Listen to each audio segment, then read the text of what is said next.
with you because we've talked about retail. You're in retail as well, so what's going on?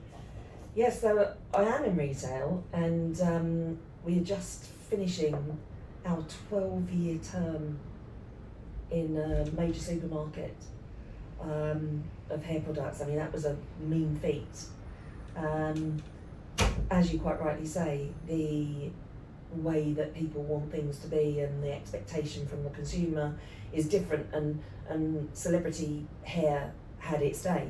It will likely be cyclical and come round again, as it so often does. Celebrity hair. So our particular brand is a celebrity biased, so Okay. it's a celebrity hairstylist, and it's just phenomenal. I mean, it's such an achievement. I can't even begin to, when I look at it, you know, sometimes you come to the end of something and there's an element of sadness, there's an element of disappointment, there's an element of contemplation, and then you think, actually, what a mean feat to have achieved that. And the circle of life sometimes puts you in a situation where it's saying to you, it's time for something new.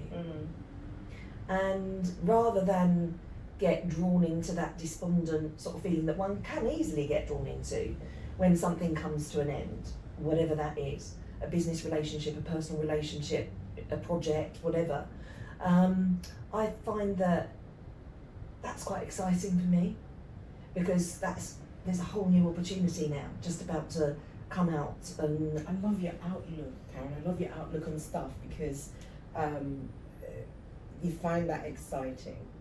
I would stay in a place of grieving the whole thing first, whatever it is, and just leaving myself in that moment, allowing myself to really feel that, knowing that I'll come out of it and move on. But I've learned to allow myself to actually feel it as well. it's good to do that, because, you know, we talk about leaning into a feeling, leaning into an emotion, leaning in, and actually acknowledging that is really important.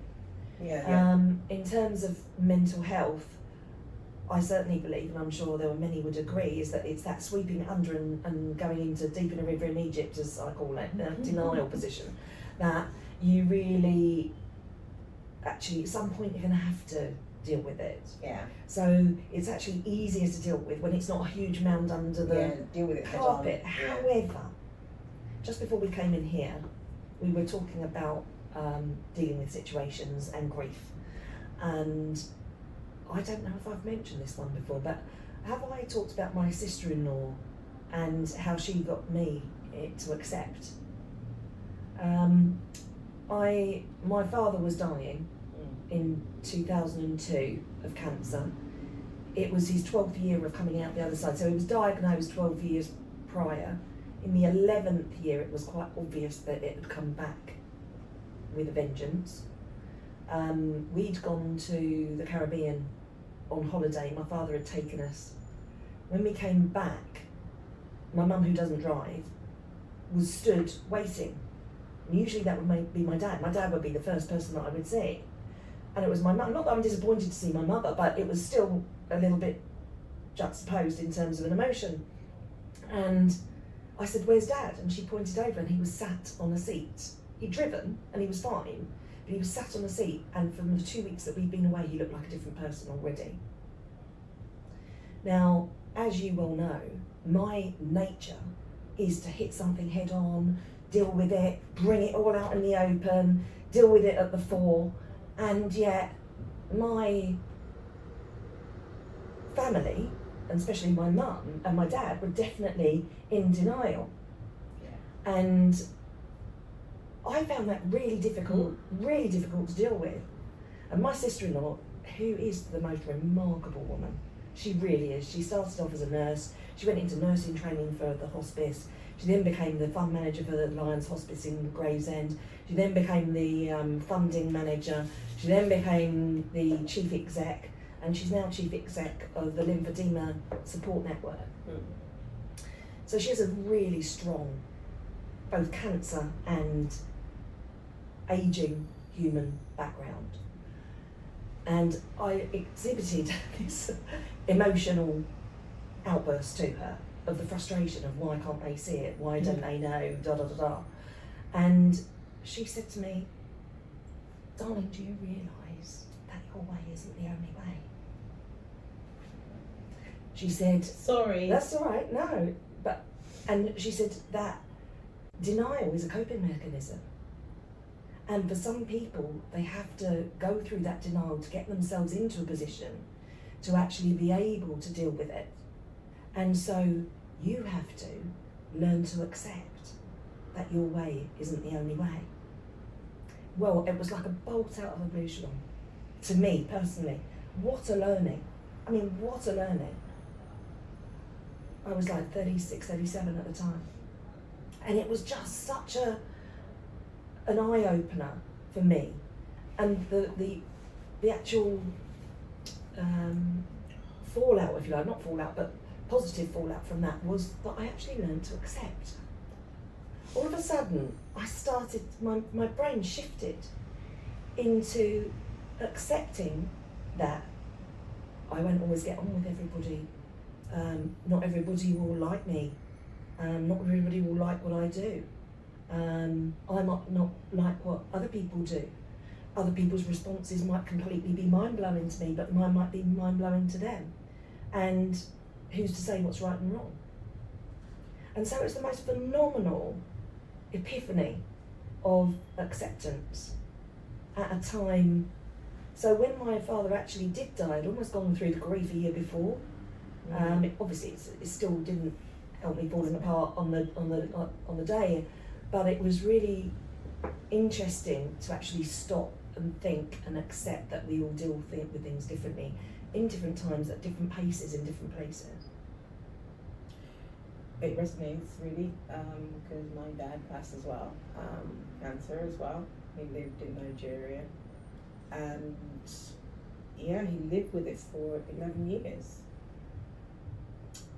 And yeah, I was, because of the career I've had, which includes cancer, I almost started grieving him from the moment I realized the diagnosis, right? Because there were no trials for him to go into a Nigerian treatment and all that. And when he actually passed, I normally go into, my coping mechanism is to go into project management mode. Mm-hmm. That's what I do. I become a PM. Mm-hmm. And then I remember putting a spreadsheet together to capture A to Z once he passes. What are the things that we need to do? So when he did pass, it was all about slotting in costs, you know, and then tasks. What do we need to do? Mm-hmm. So I managed that like a military operation, really. And you have a scientific brain. Did it bloody well. Mm-hmm. And thank goodness for my husband, because he knows me really well. He always knows I'm going to break down afterwards. So he's like, okay, just let her do her thing. And the epiphany that your sister-in-law gave you, I wish somebody had done that for me, because as I'm project managing, I feel like it's my way or the highway. Either you just do it, take your task, get it done, or get out of the way. Mm-hmm. Forgetting that I'm not the only one who's lost someone. Mm-hmm. But I'm there thinking, I've got stuff to do, we're giving the best send off, and all that. Yeah, it's taken me a while to that acceptance. I think it's a different kind of acceptance. I'd accepted the fact that he was going. Mm-hmm. But I think the way I dealt with my grief was with my Excel spreadsheet and assigned the task to different people. They didn't do the task. I think I channeled my anger towards them as an outlet, maybe. I think. I don't know. But it's a way when you're out of control of taking control. It is. I'm a control freak. So when you feel out of control, it's like, okay, well, the spreadsheet's going to give me some sense of control. It gave me, yes, and structure and something. It so did. And unfortunately, after Dad passed, and this was 4 years ago, right? We had, well, I had at least I call it back-to-back deaths. So that spreadsheet was recycled 3 times. Mm-hmm. And that for each one of those passings, that spreadsheet gave me the structure, the control, the, you know, and sometimes I'll be like, oh, I'm supporting somebody, I'm helping to move this forward, but I think it's really selfish for me to be able to deal with this. I've got to look at it in that way. Some people thought I was heartless, had no emotions or whatever, because I just went, it's got to be done, it's got to be done. But yeah, I think it's also that's a misplaced emotion when you get angry, and it's quite a common female switch that we do. If I think about times when I might have been upset to tears, it generally hasn't been through sadness, it's generally been through anger. And yet when I'm sad, it tends to be possibly an irritation. So I tend to tear with anger and get this inbuilt sort of frustration with sadness. I tear with joy. I certainly I'm a tear with crier. joy. Oh yeah, I certainly. Oh my gosh, don't talk to my family about films. Oh God, it's not even, when people send me, as soon as I see the before and after or a good review, I just like, you know, want to feel, oh my God, we're impacting people's lives. So that gives me energy to get on them. Whereas something sad, I kind of go into action mode. That's how I express my emotion. I become that doer. I remember when my sister-in-law passed, I was out there doing and when we're Nigerian, she passed, I went into the bathroom and I did a WhatsApp video with David. I said, everybody's out there, I can't cope. And he said to me, put the towel in the bathroom over your face and scream as loud as you. And I did that so people would hear me. And there was this sense of relief.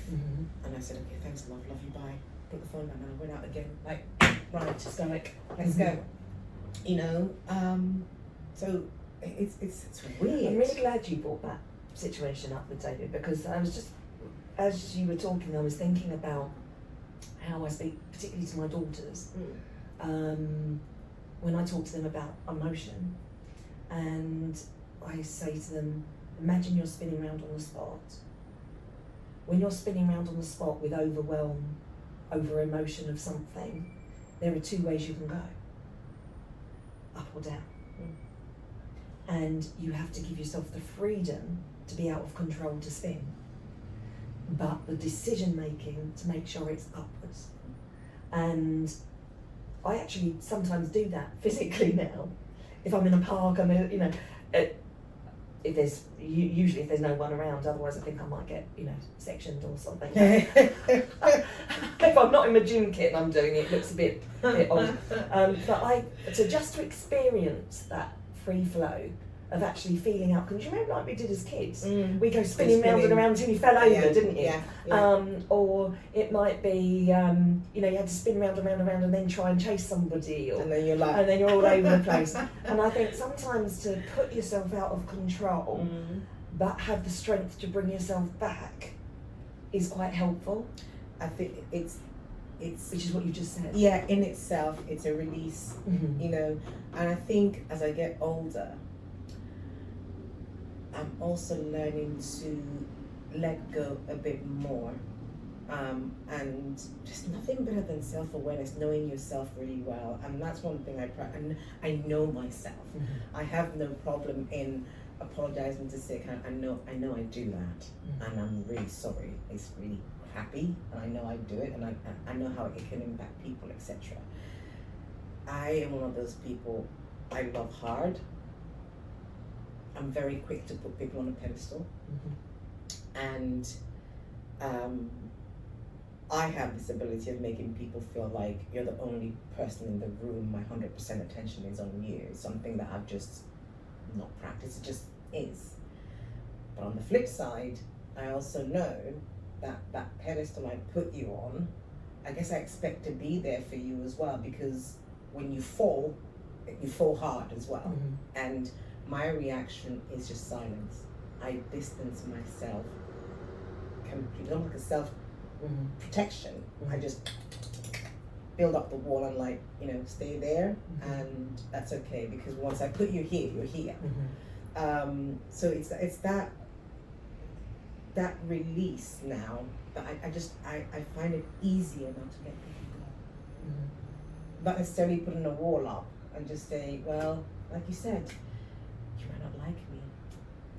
The way I see you could be, and more often than not, will be completely different from how you see me, and that is okay. That's okay. Yeah, there's no prerequisite. I used to take it very, very personally, but now I just think I'm not everyone's cup of tea. That's all right. I'm not your cup of tea. Just stay in your lane, and I wish you well. So life is too short for me to sit there and be thinking, oh, Karen this and Karen that, or Karen this and Karen. I used to do that, you know. Well, what do I do? Well, why is she acting like this? Well, and I'm putting all my energy into this thing. It's that imposter syndrome feeling. Yeah, it's like, now it's a frozen moment. Let it go. Yeah. I'm just like, you know, just let it go. Yeah. Just let it go. Like, it goes back to what we said in the beginning, is that whole upside down funnel. It's there. All the stuff that you have to do, bring it into, could be 2 funnels, it could be 3 funnels, the other way, the right side up, as they say, and then just deal with it. And also, what you'll find quite often is that you've got this whole mass in this upside down funnel that you're dealing with. You've got your key things underneath that your right side is the right way up funnels, but there's a few bits left over. So just create one that says other. As an other, yeah. Because it's not anything that you've got to deal with now. So does any of that hashtag deal with later. Does any of this have to be dealt with now? No. Does it have to be dealt with by the weekend? No. Okay, that's other. That's next week. Let's look at that on Tuesday. Yeah, but self-awareness, I still find that control freakiness in me. I still want to deal with, oh God, what's in that? Not to deal with, what, you know, okay to deal with later box.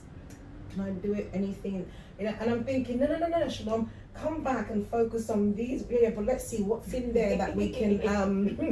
But I think the thing is, once you've kind of done everything you can, or you've delegated from those 3 funnels, there's nothing wrong with doing that. True that. Because then you'd be doing it because you have got a little bit of time. True that. And so that isn't a problem either. True that.